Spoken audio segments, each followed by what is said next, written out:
بعلومه في الدارين آمين.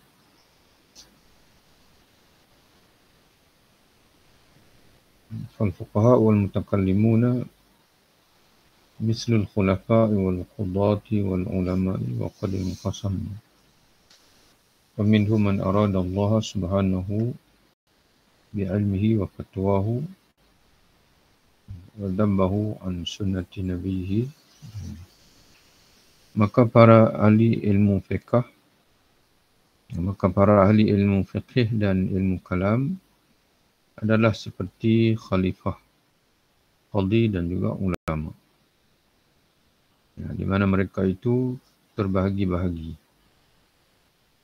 Ada di antaranya yang dikehendaki oleh Allah dengan ilmunya. Ini kena pindahlah. Ada di antaranya, di antara mereka yang menghendaki Allah. Yang menghendaki Allah dengan ilmunya, fatwanya dan pertahanannya akan sunnah Nabi SAW. Zabbihi. Dalam bahasa Arabnya, Al-Ghazali sebut, فَمِنْهُمْ مَنْ أَرَادَ اللَّهَ. Maka di antara mereka ada yang menginginkan keredaan Allah. Man arada Allah, menghendaki Allah. Dengan ilmunya, fatwanya, wadabbihi an sunnati Nabi. Dabbi iaitulah membuang daripada sunnah, perkara yang bukan sunnah, atau menangkis celaan-celaan terhadap sunnah. Di sini terjemah dengan pertahanannya akan sunnah Nabi. Yang ini dalam usaha mereka mempertahankan sunnah Nabi, mereka menghendaki akan Allah Ta'ala. Niat yang ikhlas kerana Allah. Dan ia tidak mencari dengan demikian itu keriaan, riak bukan riak, dan kemasyhuran nama. Mereka lah yang memperolehi keredaan Allah. Jadi para ulama fikih dan ilmu kalam sama macam khalifah, qadhi dan juga ulama yang lain. Jika sekiranya mereka menghendaki akan keredaan Allah, maka mereka itulah akan memperolehi keredaan Allah Ta'ala. Dan kelebihan mereka pada sisinya, kerana telah mereka lah yang memperolehi keredaan Allah dan kelebihan mereka dari sisi Allah. Kena sambung tu je lah. Mereka lah yang memperolehi keredaan Allah dan kelebihan untuk mereka yang telah disediakan Allah di sisinya. Kerana telah berbuat itu tuan-tuan dan puan tulis ya Aisyah, kerana telah beramal sepanjang ilmu mereka. Jadi bukan saja mereka berilmu tanpa beramal. Kalau hanya tahu saja, berdebat saja, tidak ada amalan, maka mereka tidak akan mencapai keredaan Allah dan juga tidak akan memperolehi kelebihan yang ada di sisi Allah Subhanahu Wa Taala. Dan kerana kehendak mereka akan wajah Allah dengan fatwa dan pandangannya, mereka lah yang memperolehi keredaan Allah dan kelebihan yang disediakan Allah untuk mereka di sisinya, kerana telah beramal dengan keseluruhan ilmu mereka, dan kerana mereka tidak menghendaki dengan fatwa dan pandangan mereka melainkan wajah Allah, yakni keredaan Allah Ta'ala. Tiap-tiap ilmu ada amal perbuatannya, iaitu perbuatan yang diusahakan. Tiap-tiap ilmu itu ada amal perbuatan iaitu perbuatan yang diusahakan dengan manfaatkan ilmu. Dan tidaklah tiap-tiap amalan perbuatan itu bernama ilmu. Jadi setiap ilmu mana dia ada perbuatan, ada amal. Tapi amalan pula tidak semestinya bersandarkan kepada ilmu. Tapi ilmu syarak, ada perbuatan, ada penghayatan, ada dipanggil pengamalan. Seorang tabib, yang doktor, sanggup mendekatkan dirinya kepada Allah dengan ilmunya. Mana seorang doktor atau seorang doktor dia boleh mendekatkan diri dengan Allah dengan ilmu kedoktorannya. Maka ia memperolehi pahala atas ilmunya itu dari segi bahawa ia berbuat kerana Allah. Kerana perbuatan kerana Allah. Kerana dia menggunakan ilmu kedoktoran itu untuk mengubati manusia, dan apabila manusia sihat, mereka dapat beribadah kepada Allah. Jadi jika itulah niat dia, amalan dia, maka dia akan memperoleh pahala di sisi Allah Ta'ala. Sultan, yakni penguasa, menjadi perantara antara sesama makhluk Allah, iaitu mendamaikan di antara makhluk Allah, mengadili makhluk Allah, membela yang hak dan juga menahan yang zalim.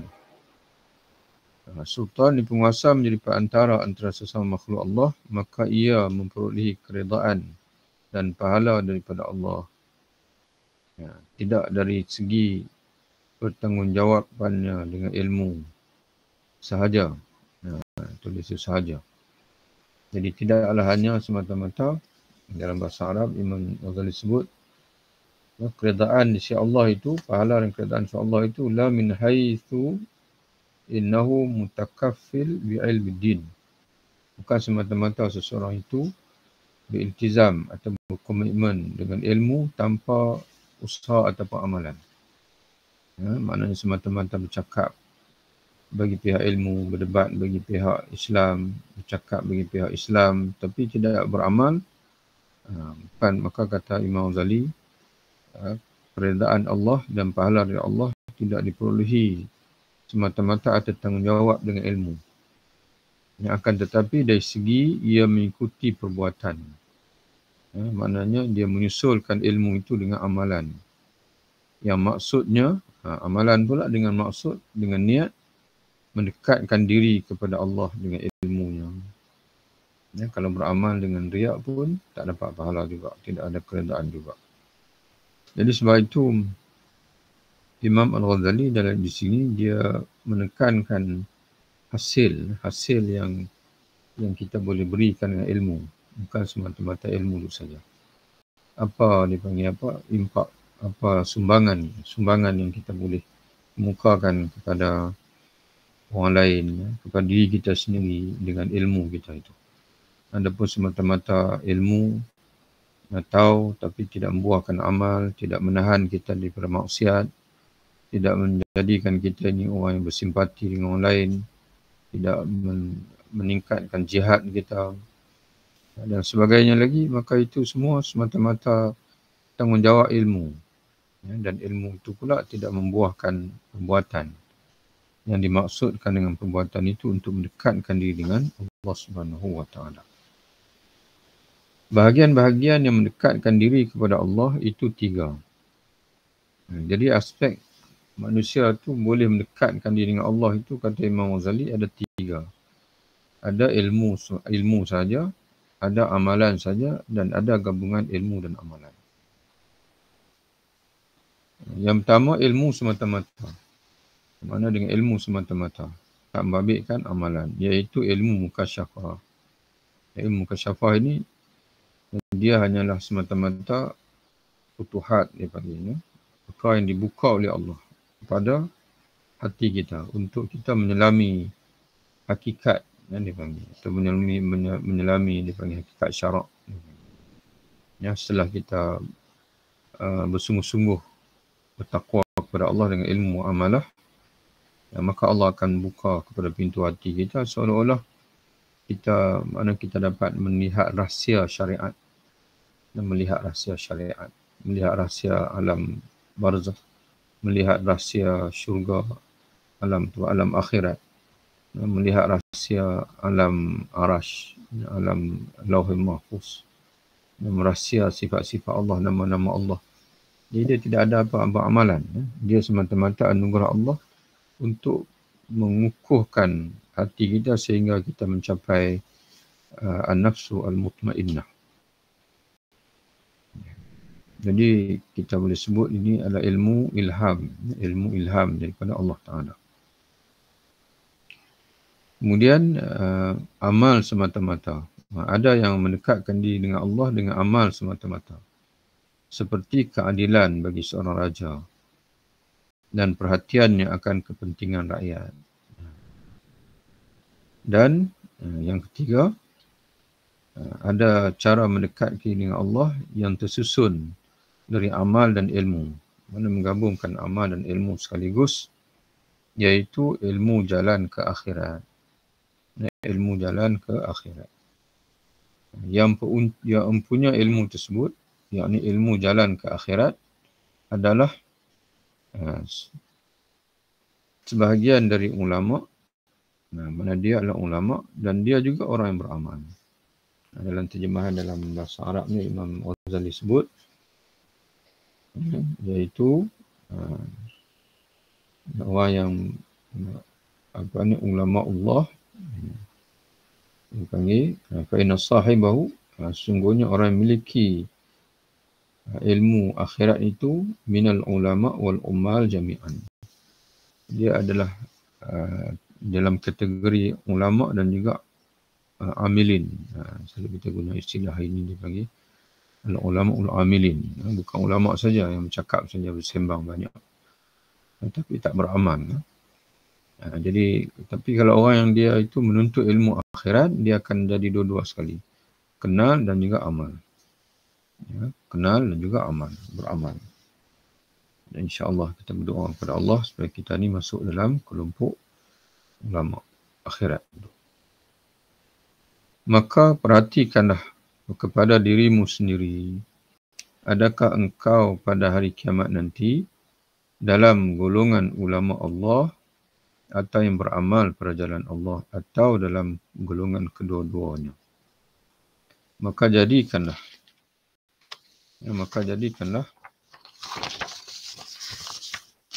bahagianmu bersama kedua golongan itu, iaitu golongan yang berilmu kerana Allah dan juga beramal kerana Allah Ta'ala. Maka inilah yang lebih penting kepadamu daripada turut-turutan. Terjemahan kepada taklid. Fahadha ahammu alaika minat taqlid limujaradil ishtihar kama qila. Kata dia, maka inilah yang lebih penting kepadamu daripada hanya menurut-nurut orang lain untuk semata-mata kemasyhuran. Mujarad ishtihar. Ini kena ingat baliklah.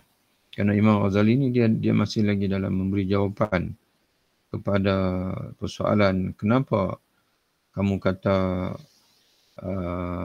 ulama fiqh atau ulama kalam yang hanya pandai berdebat tapi tidak mementingkan hati, tidak mementingkan ilmu akhirat. Dan mereka itu hanyalah ulama-ulama duniawi. Mana ulama-ulama duniawi ilmu akhirat. Tidakkah kamu telah menjatuhkan martabat mereka? Padahal apa yang diperhatikan, mereka lah orang yang termasyhur. Ini orang yang termasyhur. Ini di mata masyarakat. Kata Imam Ghazali, ya masyhur kerana itu mengikut pandangan masyarakat. Kalau kamu hanya nak berpandangan mengikut taklid apa yang masyarakat pandang masyhur, maka itulah kemasyhuran dari sisi kamu. Bukan kamu mencari kemasyhuran dari sisi Allah, kelebihan sisi Allah, maka kamu akan terikut-ikut dengan masyarakat. Lalu kamu akan rugi nanti. Jadi sebab itu dia kata, maka inilah yang lebih penting kepadamu, iaitu hendaklah kamu pastikan kamu tergolong dalam di akhirat nanti, tergolong dalam sebahagian dari kedua golongan ini, iaitu orang berilmu kerana Allah dan juga yang beramal kerana Allah. Itu yang lebih penting bagi kamu daripada hanya mengikut pandangan masyarakat yang melihat kemasyhuran duniawi.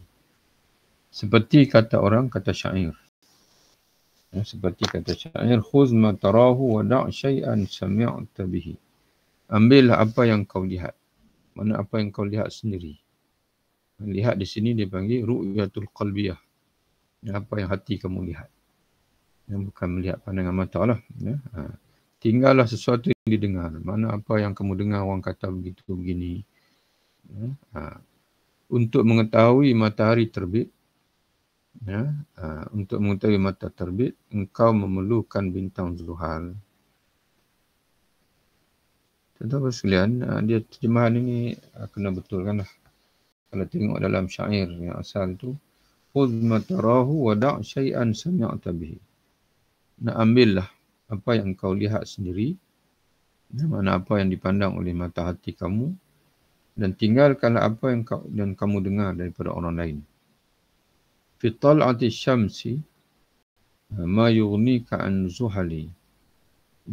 Pada terbitnya matahari itu memadai bagi kamu daripada melihat kepada bintang Zuhal. Maknanya ada dua tanda dia panggil. Tanda munculnya siang. Tanda siang akan muncul.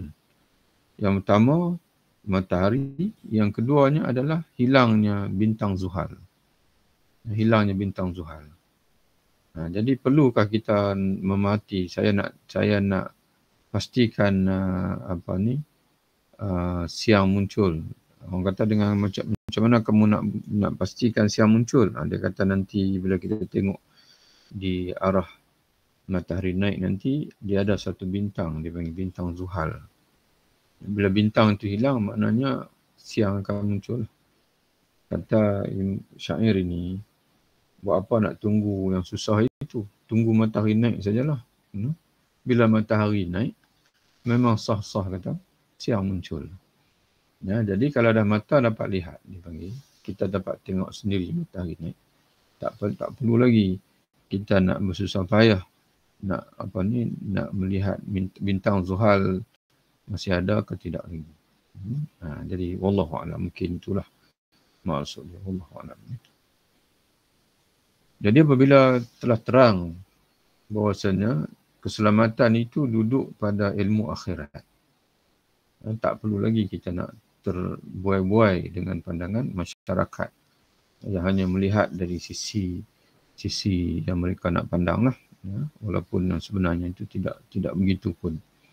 Akan kami nukilkan dari riwayat hidup ulama-ulama fikih terdahulu, di mana anda akan mengetahui nanti bahawa orang yang menganut mazhab mereka telah berbuat zalim terhadap mereka, dan mereka dah menjadi musuh terbesar dari ulama, kepada ulama-ulama itu pada hari kiamat.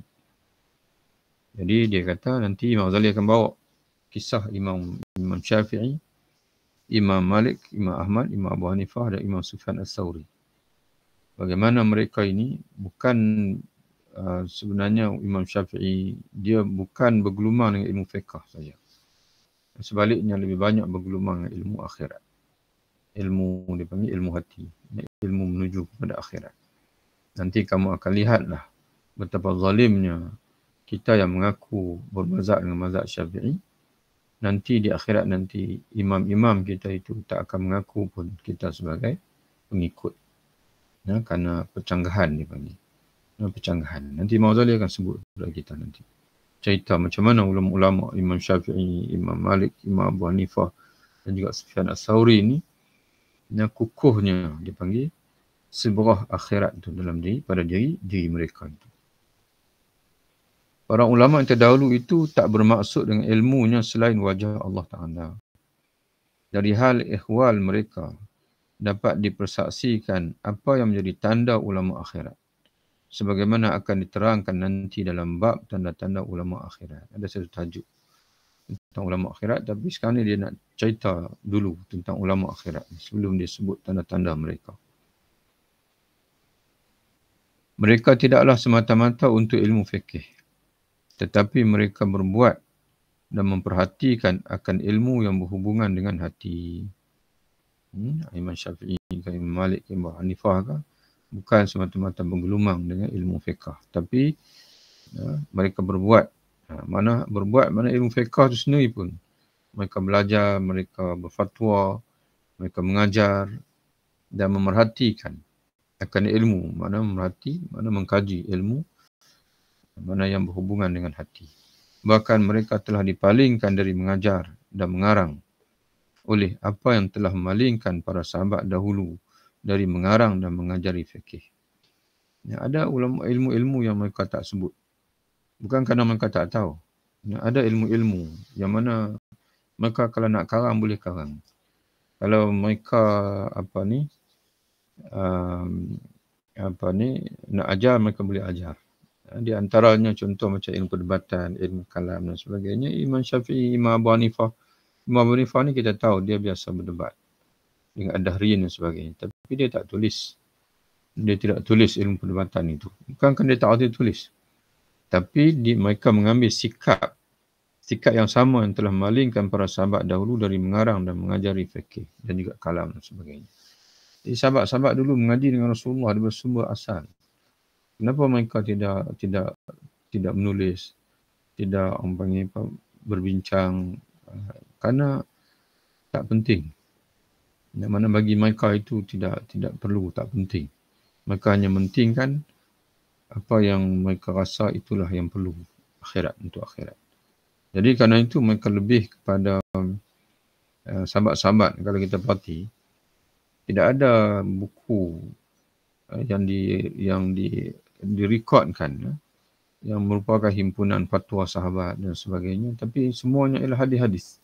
Hadis-hadis yang mana yang mereka sampaikan, mereka lebih fokuskan kepada nak memindahkan Quran, memindahkan sunnah Nabi, hadis Nabi dan sebagainya. Mereka akan cuba meminimalkan ijtihad mereka atau pandangan mereka dan sebagainya. Jadi sebab itu bukan kerana mereka tak boleh mengarang ataupun tak boleh mengajar, tapi mereka dipalingkan dari mengajar dan mengarang oleh apa yang telah memalingkan para sahabat dahulu dari mengarang dan mengajari fikih. Padahal mereka itu adalah ulama fikih yang berdiri sendiri dengan ilmu fatwa, bukan minjam-minjam pada orang lain. Makna mereka itu melengkapi syarat-syarat ijtihad yang mana ilmu mereka itu berdiri sendiri dengan kemampuan yang ada pada mereka. Tapi mereka paling sedikit mengarang, tak banyak. Imam Syafi'i, kita Risalah, kita Al-Um dan sebagainya tidak begitu panjang sangat. Imam Abu Hanifah pun sama. Tapi ulama-ulama yang kemudian ini makna panjang, berjela-jela, kadang-kadang masalah-masalah yang kita kata yang banyak andaian-andaian dan sebagainya. Yang malingkan dan yang mengajak itu diyakini dan tak ada perlunya disebutkan di sini. Makna yang maling dan yang mengajak itu maknanya suatu benda yang mereka yakin tak perlu. Tak perlu maknanya. Tak perlu nak perincikanlah kenapa tak perlu itu. Sekarang akan kami sebutkan kata-kata ulama fikih Islam, di mana akan anda ketahui bahawa apa yang kami sebutkan itu tidaklah mengecam mereka. Jadi bukanlah kami sebut, makna bukan tujuan nak melekehkan mereka, seolah macam mereka sedikit ilmu, tak pandai fiqh dan sebagainya. Tetapi adalah kecaman kepada orang-orang yang menyatakan dirinya mengikuti dan menganut mazhab mereka. Kerana orang itu menyalahi dalam perbuatan dan perjalanan dengan para ulama fikih itu. Mana imam-imam mazhab. Adapun ulama fikih yang menjadi pemimpin ilmu fikih dan pahlawan umat, yakni mereka yang banyak pengikutnya pada mazhab-mazhab itu ada 5, iaitu Asy-Syafi'i, Malik, Ahmad bin Hanbal, Abu Hanifah dan Sufyan Ats-Tsauri rahimahumullah. Rahmat Allah kiranya kepada mereka sekalian. Dia akan cerita kita 5 ni lah. Yang 5 ni macam mana nasihat mereka, macam mana sifat mereka, ibadat mereka, warak mereka dan sebagainya. Masing-masing mereka adalah abid, yakni kuat ibadah. Zahid, yakni tidak terpengaruh oleh dunia. Alim dengan semua ilmu akhirat. Faham akan kepentingan umat di dunia. Dan menghendaki dengan fikihnya itu akan wajah Allah Ta'ala. 5 semua. Imam Ghazali sebut. Imam mazhab ni ada 5. Ada 5 semua. Tapi dia akan sebut selepas ini, ulama-ulama yang dipanggil pada zaman dia, Imam Ghazali ni, bergelumang satu saja yang ujung. Iaitu fiqh saja. Itu pun tidak mengharap wajah Allah. Itu pun tidak mengharap wajah Allah, tapi ada niat yang lain. Jadi Imam Al-Ghazali dia melihat kekurangan di situlah, itu yang menyebabkan dia menulis kitab Ihya Ulumuddin untuk menghidupkan kembali ilmu agama. Karena dia merasakan ilmu agama pada zaman dia sendiri, perbahasan-perbahasan fiqh, ilmu kalam dan sebagainya, ibarat satu yang tidak bernyawa lagi, yang mati, yang kaku, tidak ada ruh. Sebab apa tidak ada ruh? Karena terputus dengan akhirat. Yang terputus dengan akhirat. Jadi 5 semua dia kata. Imam mazhab, ada Syafi'i, Imam Syafi'i, Imam Malik, Imam Ahmad bin Hanbal, Imam Abu Hanifah, Imam Sufyan Ats-Tsauri. Mereka adalah abid satu, kuat beribadat. Dan Alhamdulillah, Imam Ghazali dia bukan nak nafikan semua. Sebab dalam sejarah Islam kita perhatikan selepas zaman Imam Syafi'i, bahkan selepas zaman Imam Ghazali pun ada ulama-ulama yang ada 5 ini. Di antara Imam Nawawi. Yang kalau baca sirah Imam Nawawi rahimahullah, memang dia seorang abid, seorang zuhud. Mana semua 5 ni ada pada dia. Dan juga ulama-ulama yang lain. Tapi Imam Al-Ghazali dia mungkin melihat dari sudut kecenderungan dipanggil penuntut ilmu pada zaman dia. Pada zaman dia sendiri. Abid, beribadat. Kita pun sebolehnya bila kita mengaji pun kena ada 5 ni. Mana kena ibadat, kemudian zuhud, tidak terpengaruh di dunia. Alim, maknanya alim dengan semua ilmu akhirat, bukan alim dari sudut fiqh saja. Bukan alim dari sudut ilmu dipanggil ilmu perdebatan saja. Kemudian faham akan kepentingan umat. Maknanya kena faham umat memerlukan apa. Kalau tak perlu ajar, tak perlu. Jangan sibukkan umat dengan ilmu-ilmu yang tak perlu pun mereka ni. Mereka sibuk dengan ilmu yang tak perlu, lalu mereka tinggalkan ilmu yang perlu. Yang perlu. Jadi sebab itu kita perhatikan pada zaman hari ini pada ulama-ulama yang ada 5 ini. Mereka tak terbuai pun dengan ilmu khilaf ini. Di antaranya Dr. Al-Qaradawi yang baru meninggal baru ini. Walaupun kalau populariti, nak popular ini, memang dia boleh karang. Sebab dia ada kemampuan. Ilmu-ilmu khilaf ni orang kan ni lah. Apa yang tengok masyarakat nak macam mana, tulis. Kitab mengikut yang masyarakat nak. Tapi Allah Ta'ala macam mana nanti. Kita sibukkan umat dengan dipanggil apa, dengan perkara-perkara khilaf. Lalu umat seronok berbincang perkara-perkara khilaf. Masalah zaman dulu dibawa kembali ke sini, ke zaman hari ini. Tuhan di langit dah. Tuhan masalah khilafiyah mutasyabihat, ayat mutasyabihat yang dibincang oleh ulama dulu. Masalah dia panggil bid'ah ke tak bid'ah ke. Lalu umat tak bincang macam mana dia panggil dalam masyarakat anak-anak muda yang tak semayang, anak-anak muda yang rosak akhlak. Kemudian pengabaian hukum syarak dalam segenap aspek berlaku, hiburan yang melampau, yang berluasa. Kemudian dari sudut dia panggil politik, siasah dan sebagainya dibiarkan orang sekular, orang liberal yang bergelumang mempromosi ideologi siasah mereka.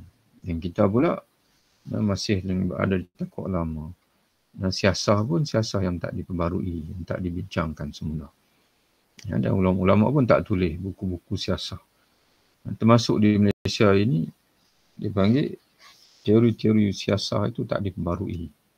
Sepatutnya kita tak boleh cedok semata-mata. Walaupun atas nama syariat, sibrah dipanggil agama, tapi tak boleh cedok semata Timur Tengah kerana suasana itu berbeza. Dia mesti kita kena hasilkan ulasan-ulasan kupasan politik mengikut keperluan dipanggil psikologi orang Melayu dipanggil. Orang Melayu ni dia ada cara fikir dia sendiri, dia ada kecenderungan dia tersendiri, ada pendekatan yang tersendiri. Tapi banyak dia panggil ulama ustaz hanya mengarang dipanggil buku-buku di pasaran, boleh tengoklah, pergi tengok buku di pasaran. Hanya bersekitar kepada mengulang dipanggil, mengulangi perbahasan-perbahasan yang diambil daripada dulu. Termasuk juga ilmu kalam. Ilmu kalam ni mengulangi dipanggil Mu'tazilah, Syiah, Jabariyah, Qadariyah. Ya, tidak diajar. Bahayanya dipanggil apa? Bahayanya liberal, bahayanya pluralism, bahayanya sekular. Dan juga dalam pendidikan dipanggil pendekatan sekular masih lagi kuat dalam sistem pendidikan pada hari ini.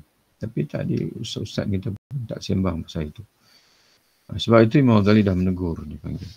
Salah satu daripada sifat yang ada ni ialah mereka faham akan kepentingan umat pada zaman mereka. Mereka hanya menyibukkan umat dengan ilmu pada hemat mereka, pada penilaian mereka. Ilmu itu perlu disibukkan umat dengan dia.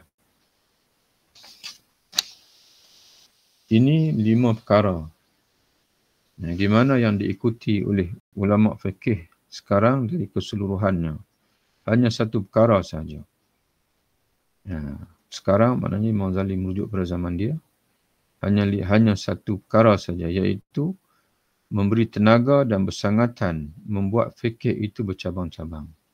Yang mana bahas ilmu fiqh itu bercabang-cabang. Tapi ilmu-ilmu lain ditinggalkan.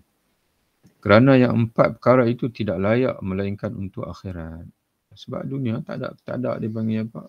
Tidak ada kepentingan dunia. Duniawi ni maknanya tak terkenal, tak famous, tak orang kata apa? Tak popular. Contoh Wallahualam mungkin dia maksud itulah. Dan yang satu perkara ini adalah untuk dunia dan akhirat.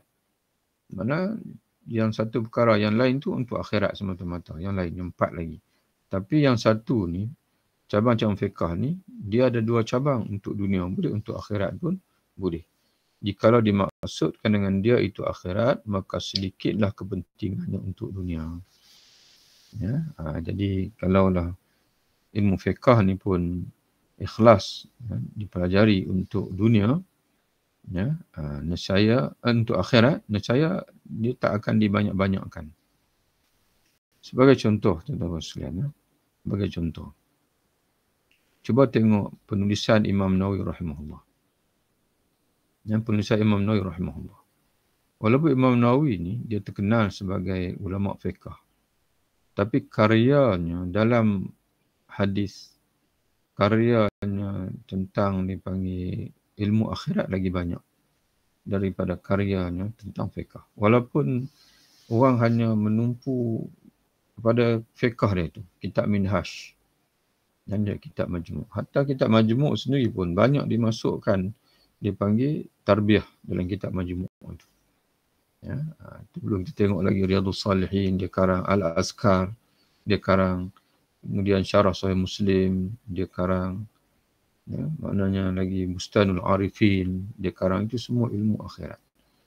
Wallahualam, takat penilaian itu, kalau nak banding Imam Nawawi sendiri, kecenderungan dia ilmu akhirat itu 90%. 10% itu kecenderungannya pada fiqh. Tapi bila datang dekat kita lebih bergelumang dengan penulisan dia tentang fiqh, tapi kita tak bergelumang dengan penulisan dia tentang Riyadhus Salihin, kemudian dan Syarah Sahih Muslim pun jarang-jarang dibaca kepada orang awam. Kemudian begitu Al-Azkar dan sebagainya lagi. Jadi sebab itu Imam Al-Ghazali ini dia sebut bukan menggambarkan keseluruhan. Maknanya mungkin maksud dia itu pada zaman dia itu mungkin dia lebih menjurus kepada penuntut-penuntut ilmu yang hanya cenderung pada fiqh tapi tidak cenderung pada akhirat, ilmu akhirat. Ulama-ulama fiqh itu memberi tenaga dan mendakwa dirinya serupa dengan imam-imam besar itu. Alangkah janggalnya membandingkan malaikat dengan tukang-tukang besi. Makna orang yang menumpu pada akhirat itu malaikat. Adapun orang yang menumpu kepada ilmu fiqh duniawi itu tak lebih daripada tukang besi saja. Makna melakukan pekerjaan untuk duniawi.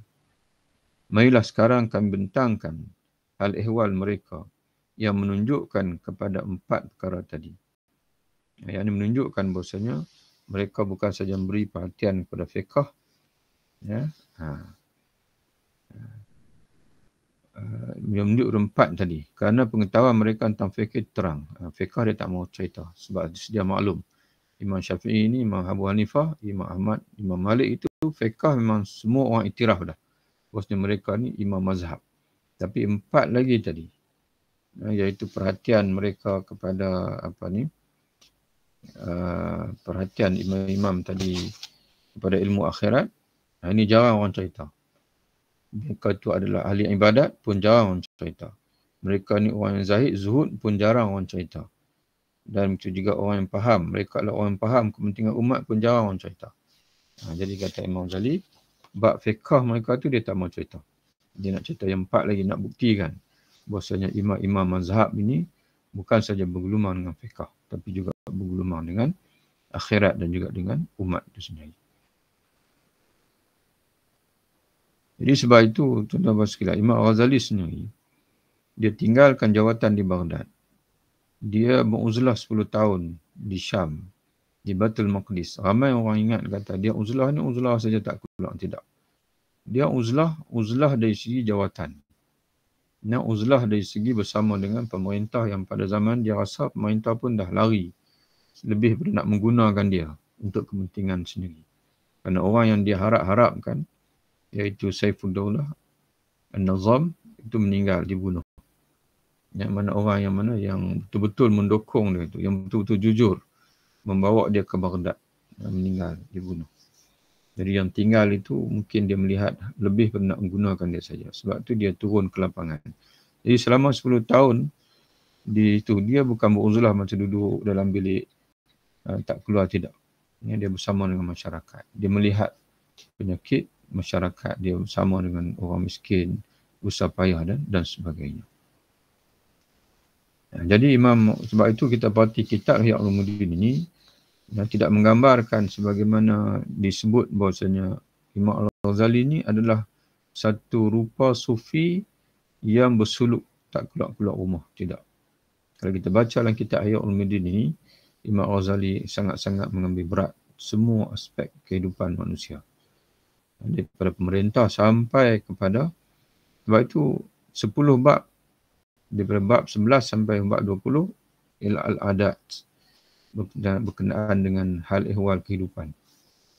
Hal ehwal kehidupan. Jual beli dan sebagainya. Dan kemudian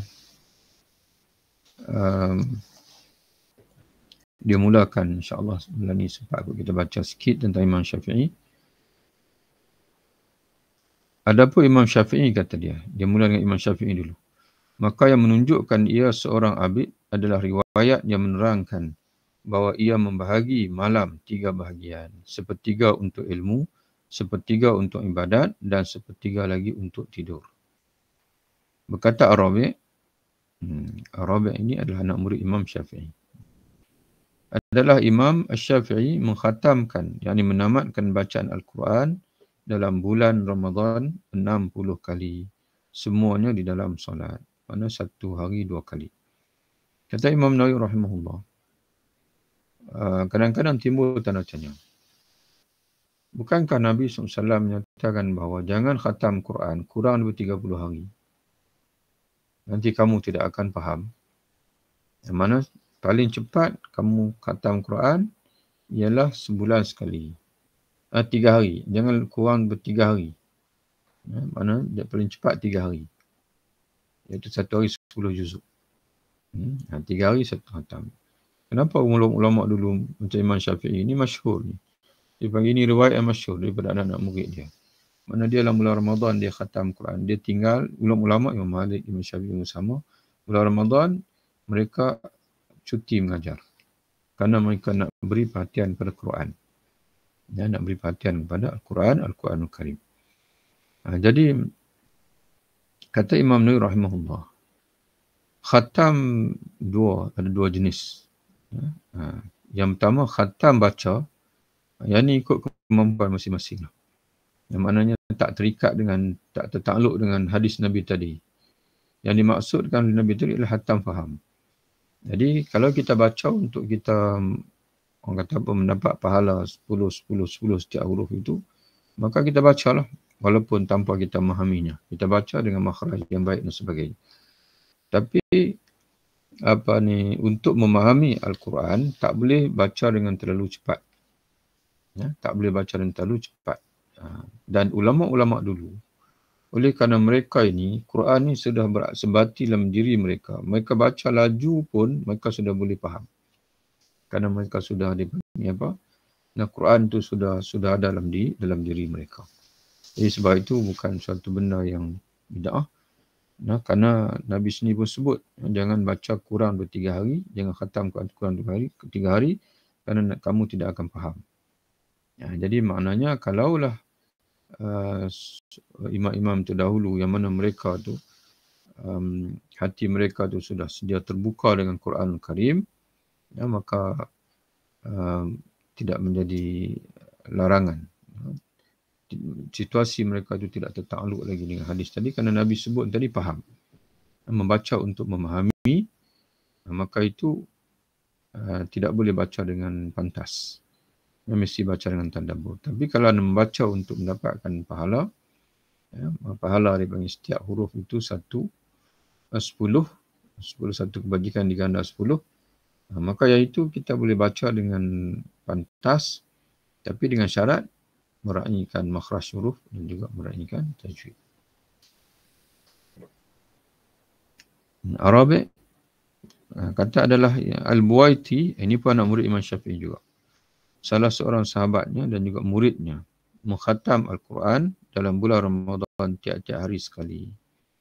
Imam Syafi'i 1 hari 2 kali, Imam Al-Buwaiti anak murid Imam Syafi'i dan juga sahabat utama Syafi'i, dia 1 bulan 30 kali khatam setiap hari sekali.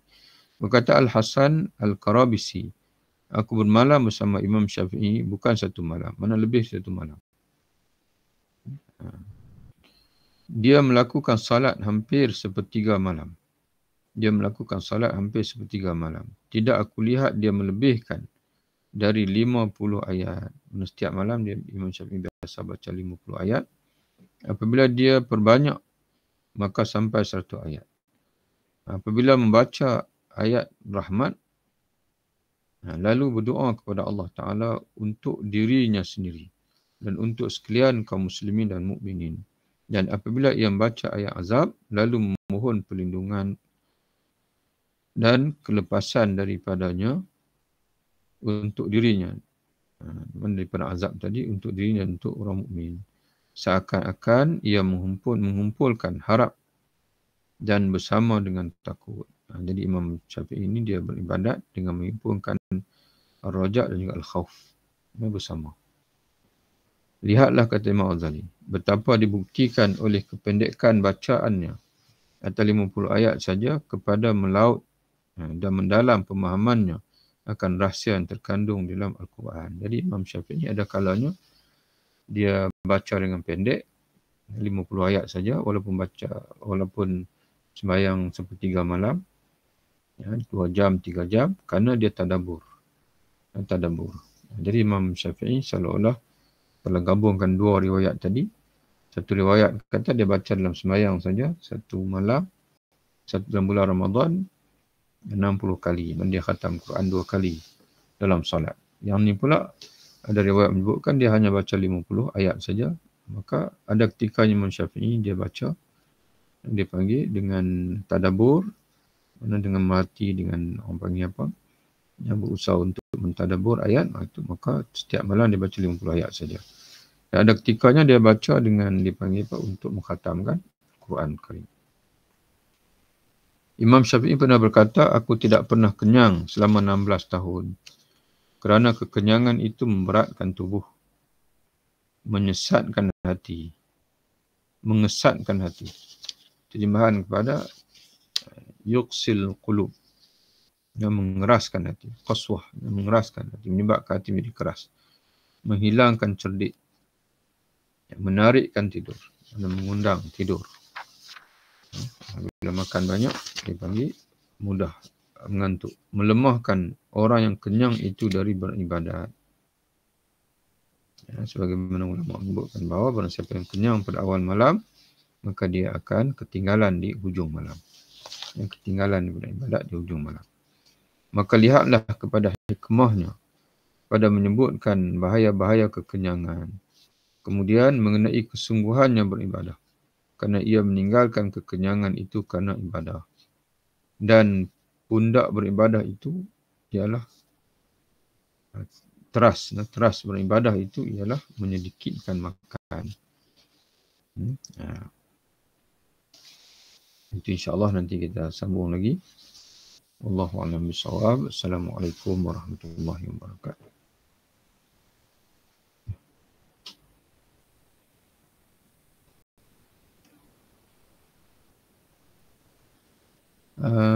Untuk kalau majlis bacaan pagi memang kena mula awal sebab ada kalanya anda ada kuliah duha tu nak kena standby lah. Ya. Sebab tu anda tak tunggu. Kalau ada masalah talian tu memang anda akan terus pada live Facebook lah. Sebab pagi ni biasa, kecuali kalau hari-hari yang tak ada, dia panggil apa, tak ada kuliah.